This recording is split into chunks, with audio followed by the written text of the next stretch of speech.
last week we learned something related for operations to solve the math problems.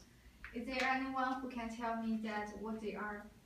Okay, plus, minus, multiplication, and division. Great. So last week we learned for operations that are addition, subtraction,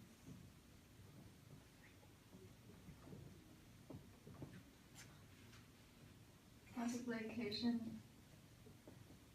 and the division. So in this class, I would like to use this for operations to teach you how to do some new math problems. First, I would like to give you a math problem that is 2 plus 3 times 5 plus 7. I would like to divide you into some small groups. So you 3 are in one group and you 2 are in one group. And I will give you 3 minutes to discuss about this question. Okay. So discuss.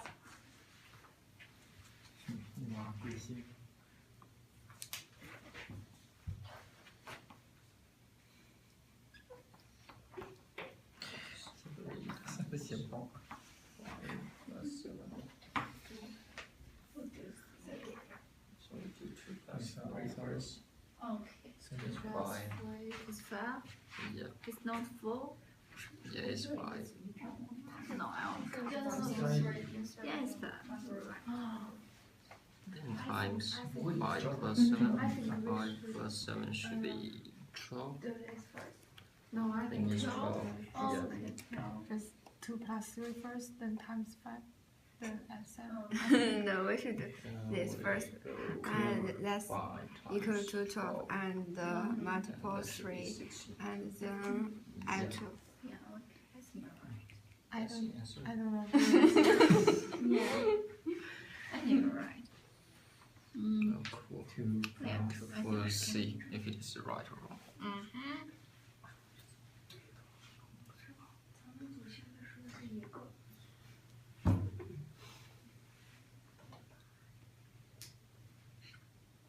Why we don't chop it like?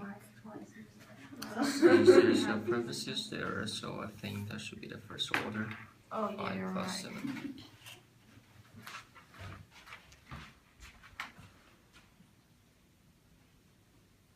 Okay, so has anyone has his own result of this question?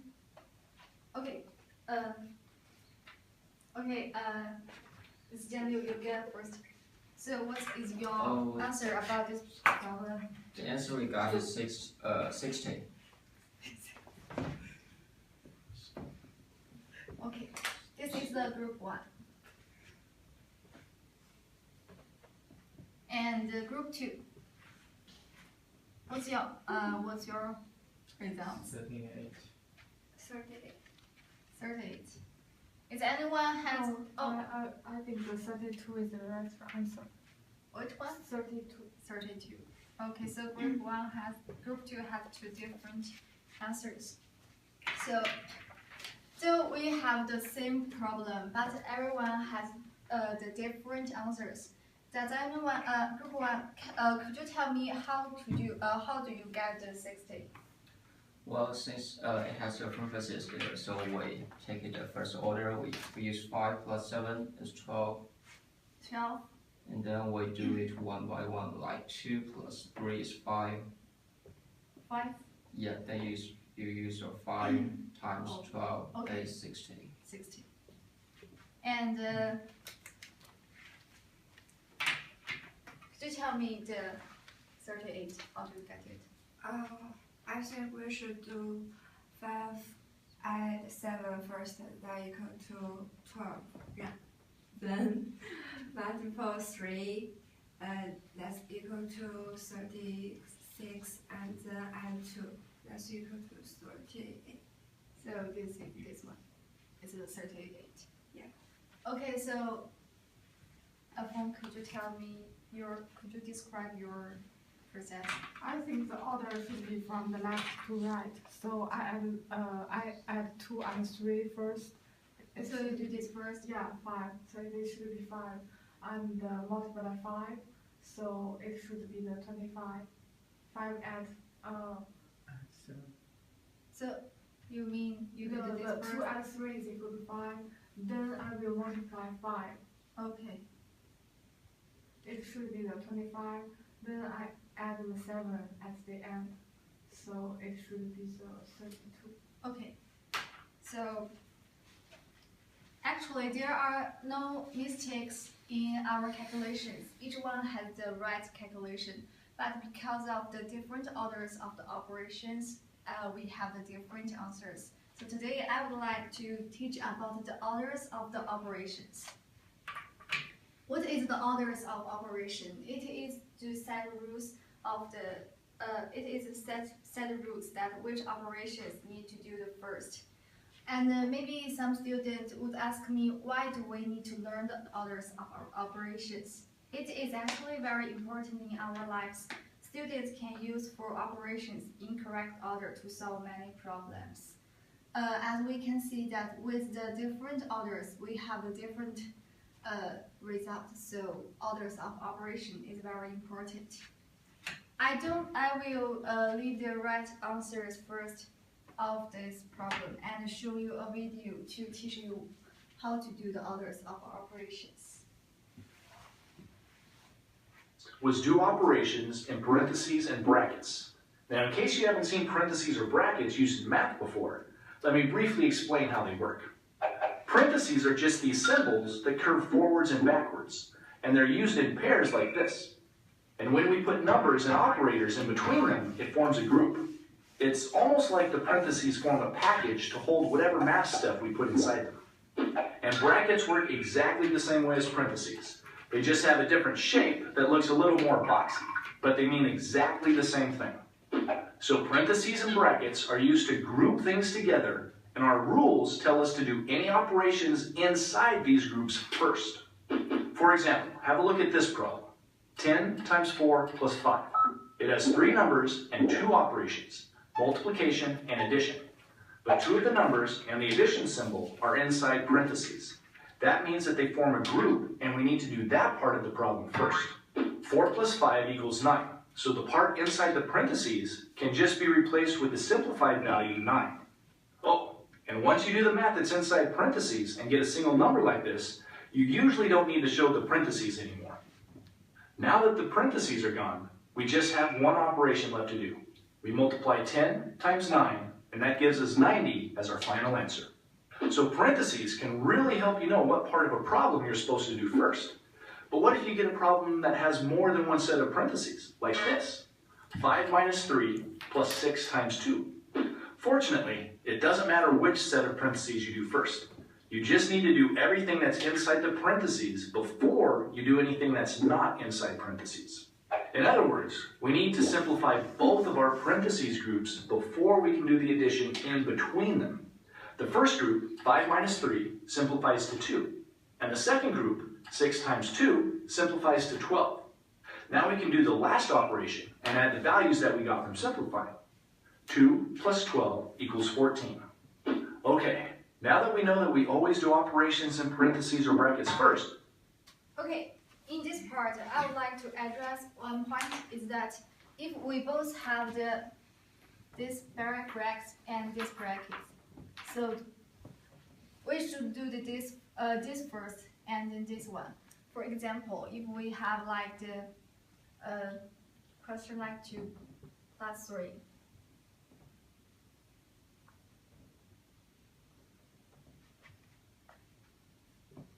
Add 7, this one. So we need to do this first. It is a 12, and we need to do this next. So it's a 3 plus 12 is 15. And then we times 2, it is the 30. This is the first and this is the next. Okay, continue.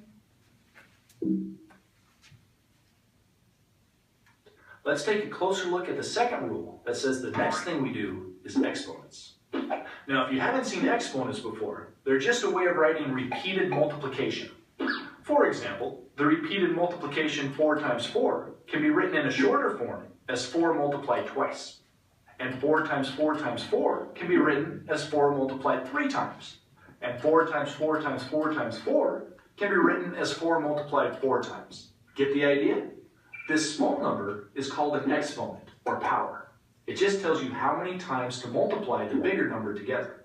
So after we take care of any parentheses, simplifying any exponents becomes the next highest priority. For example, in this problem, we have to simplify the exponent before we can do the other multiplication.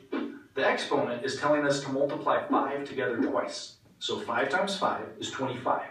And after we do that, then we multiply the result by 3. So 25 times 3 is 75. Oh, and one thing I should point out, sometimes you'll get a problem that has exponents inside of parentheses, like this problem. And you may wonder, how can I get rid of the parentheses before I do the exponents? You might think that if you simplify the exponent first, you're breaking the rules. But the truth is that by doing whatever operations are inside the parentheses, you are doing the parentheses first. The parentheses really just tell you where to start. So in this problem, first we do 3 to the power of 2, which means 3 times 3, which is 9. Then the part inside the parentheses is 9 times 4, which equals 36. And once the parentheses are gone, we add 36 plus 6 and get 42 as our final answer. All right, now we're going to look at the last 2 rules together. These 2 rules are really important because they deal with the most common math operations: addition, subtraction, multiplication, and division. And the rules tell us that we need to do multiplication and division before we do addition and subtraction. To see how these rules work, let's look at a few quick examples that use those basic operations. First, let's try this one. 2 plus 5 times 4. Aha! Does this look familiar? Yep, it's the one we gave to my 2 friends earlier. And now that we have our rules, we see that we have to do the multiplication before the addition. 5 times 4 equals 20, and then we add 2, which gives us 22. So the second guy was right. What a surprise! Now let's try this one. 3 times 5. Okay, so from this video, we knew that there are 4 rules in the orders of operations. The first is perform any calculations in set parentheses. The second is perform any exponent. The third is perform all multiplications and divisions, working from left to right. And the last one is perform all additions and subtractions, also working from left to right. So from this video, you can have 2 large groups and to rediscuss about this problem.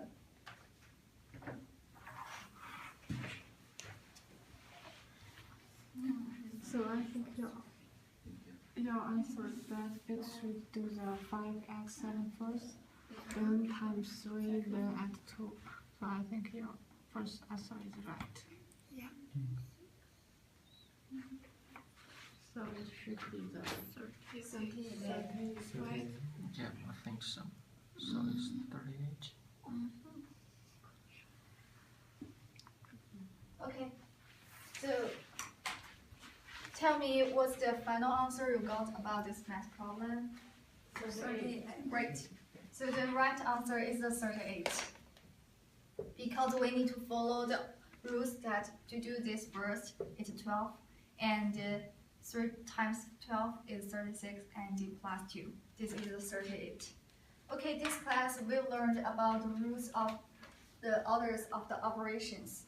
And I would like to give you some notes about the orders of operations. So you can review this concept after the class and at home. Also, I would like to post some questions online, and you can do your homework on it. Also, if you have any questions, you can ask me about this one.